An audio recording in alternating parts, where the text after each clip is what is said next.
Welcome friends, my name is Pooja Thamke. I am studying in BSc 3rd year from Adarsh Mahila College, Hingoli.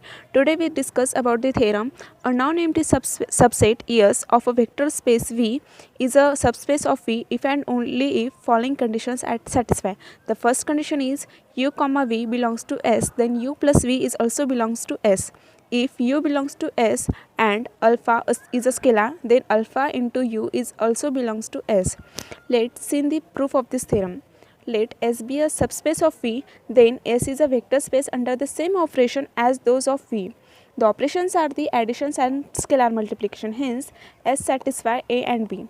Conversely, if A and B are satisfied, then 0 into U is equals to 0 for any U belongs to V, and therefore U0 is also belongs to S by B.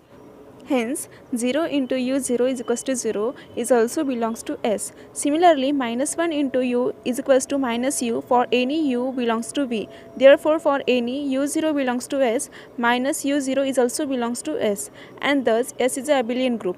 All the remaining conditions are also satisfied for S, and hence S is a subspace of V. Thank you.